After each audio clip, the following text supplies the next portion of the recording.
Good morning to everyone, my family, my friends, and my subscribers. Coming to you this morning, it is actually the morning of Friday, October 25th here in the Philippines. If you're back in the United States, it's still the afternoon, I guess, of the 24th, which is Thursday.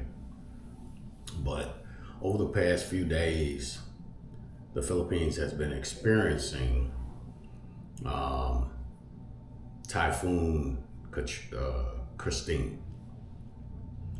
And Christine was a monster, I will tell you. I mean, I was in Manila the first day that it hit, over on the eastern part of the Luzon Island, in the region of Bicol, which is where, if you don't know already, my wife was raised over in that area, over in that region, in a town called Pagaluban.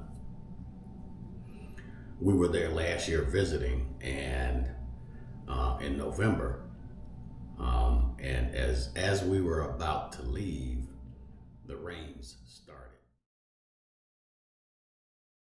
So we visited the island of Samar, but I don't want to get too sidetracked, because what I want to talk to you about today is that Typhoon Christine. And as I said, she was a monster. She came through, she hit Bicol while we were in Manila. And I was watching it on the news. So the morning that we left Manila to come back home to Cavite, we to General Trias.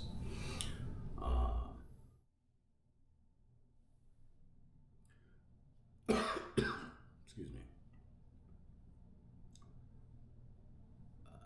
me. She was coming across the island with gale force winds and torrential rains. As God would have it, he had our ride pick us up just as the rains were starting in Manila. And it was about a 40-minute drive, I want to say, from Manila to get us home. When we got here, as I was unpacking our bags from the car to come in, the rain was starting to come down at a higher pace. So I was concerned that the young lady that drove us home, who doesn't live very far from here, that she would be able to get home safely. So I hurried, got our bags out, and so she got home. And we checked in with her to make sure she was okay. We got hunkered down, and the rain started. So that first day, which was the 23rd of October, the rains got worse throughout the day, and into the night. The winds kicked up. I woke up that next morning, and I went out my front door because I saw, I don't know if it was geese, ducks, but they were in the field across from the front of our home, just kind of walking around doing their thing. And I had never seen them before since we've been here. Now, we've only been here, I think we've been in the house 8 days now. Yeah, because we moved in on the 17th. Anyway, make a long story short, I saw these geese, and I hadn't seen them before. So I went and grabbed my camera, and I went out and started to film them. And I will post that video.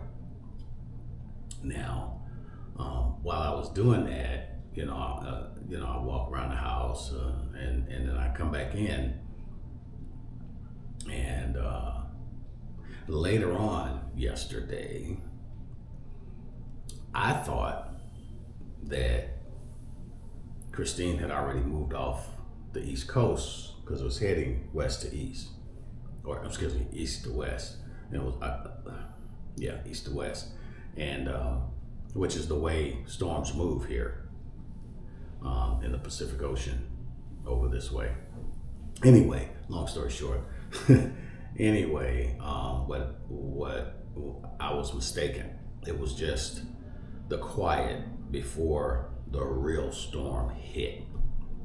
And when that storm hit yesterday around noonish, or maybe a little before, it was like late morning, and then the rains really started pouring down. It was torrential.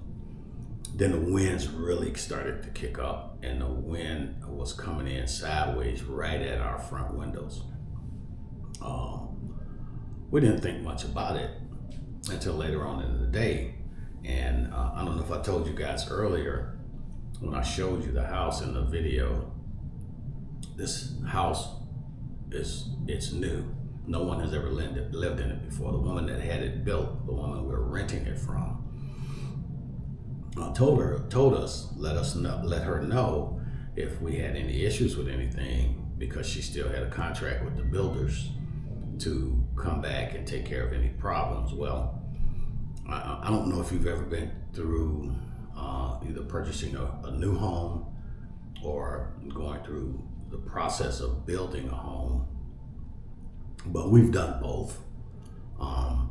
So I remember when we moved in the house that after our home was built in Zion, Illinois, I think we had it was a 1 or 2 year time period with the contractors that we had direct access to them. And with the problems that as we ran across the few little things that we came across, we were able to call them up, and they arranged to send someone out when we were available to take care of it at no cost, or at cost to the contractor, because it was anytime the problem is deemed to be a contractor problem, then they will take care of it in that time frame. Anyway, so she's under that type of a contract with her contractors right now. Anyway, we took videos because we had a couple of seepages where water was coming through. First of all, let me explain to you. If you've never been through a major hurricane, pretty much in the middle of it, or have been, traveled and been through, because they call them the same thing, but they call them typhoons over here. It's pretty scary. It's pretty scary. Now, I've seen some stuff. I've been on ships at sea where we had to actually outrun these big storms. And so, it was like it would toss, these big, super big ships at sea, and just toss them around like they're nothing. But the feeling of being tossed around wasn't there, but the feeling of the power of the storm and the loudness of it, the winds and the rain.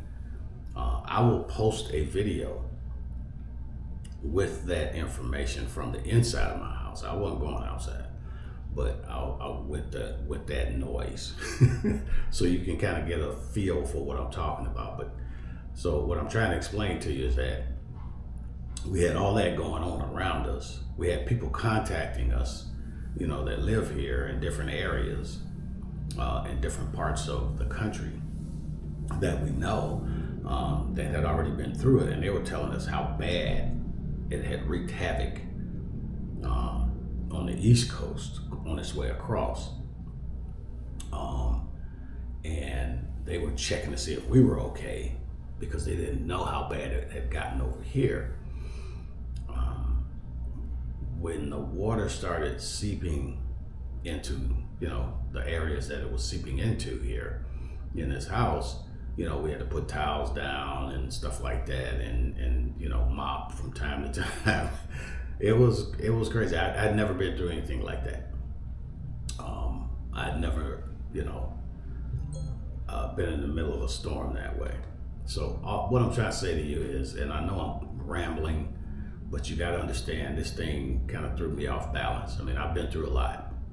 24 years in the United States Navy, traveling around the world on these on ships and airplanes, but and I've seen and experienced a lot, but I've never experienced that ever.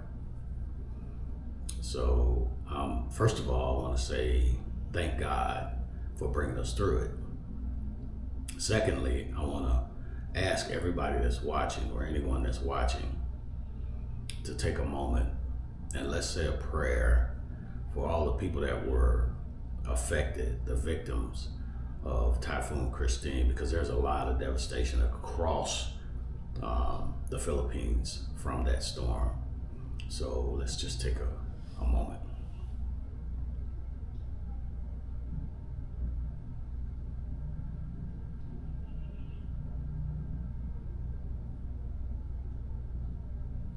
Amen. And as we excuse me, as we reflect on that, you have to forgive me because I've seen the news photos and videos of all the devastation that's happened, and I've been in contact with some of our relatives here on Elizabeth's side. A couple of them have had their homes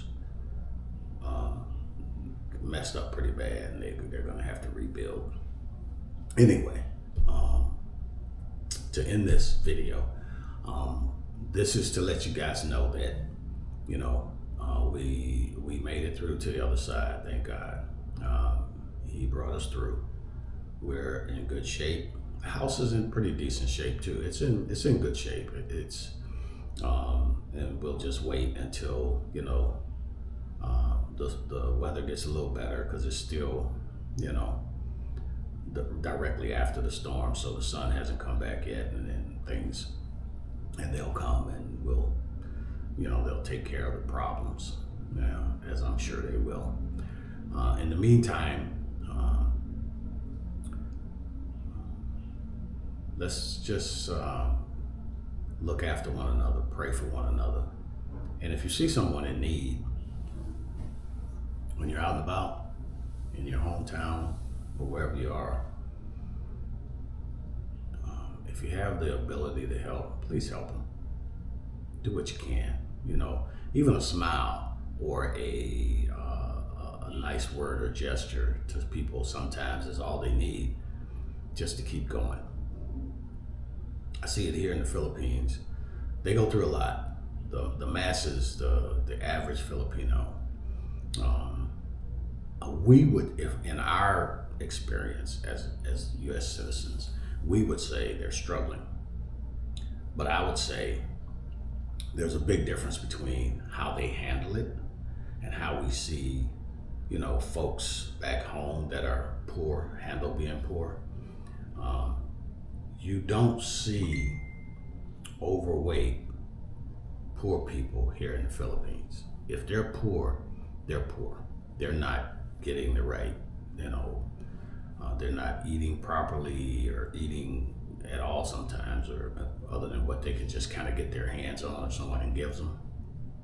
Unlike in America, where people we call poor, some of them have you know, places to live, some don't. But there's a big difference between when you look at a person that's asking you for help, and you can see the poverty, and a person that is standing there asking you for help, and they don't look like they're suffering, other than they're carrying a sign, you know. And I don't want to put any judgment on anybody, because I'm not here to judge. I am not the judge. Jesus says he will judge us, and so he will. But there's something to be said for that. It's just the mentality of how you handle that, what you're going through. And here, they have the people that are in that situation, they will still smile. They will still offer to help you if you need help. And it's not just so they can get money from you. You know, people here are that's just their mentality. The average Filipino is just they're happy, they're dealing with their situation, but it doesn't stop them from being good human beings, and we need more of that back home. I'm not saying that it doesn't exist. I think in most parts it does. It's just that we have so many loud, bad, or evil people out there in the US that are making noise. It makes us all look bad. So, not to go on any further, I want to say to you now that as I close, just remember your neighbors. We're okay, but our neighbors okay? That's the question we need to ask ourselves. And as things get better here, I'm gonna try and get out in this community a little bit and try and find out how my neighbors are doing, and find out, is there anything we can do to help. In the meantime, God bless you. To all you military members, salute.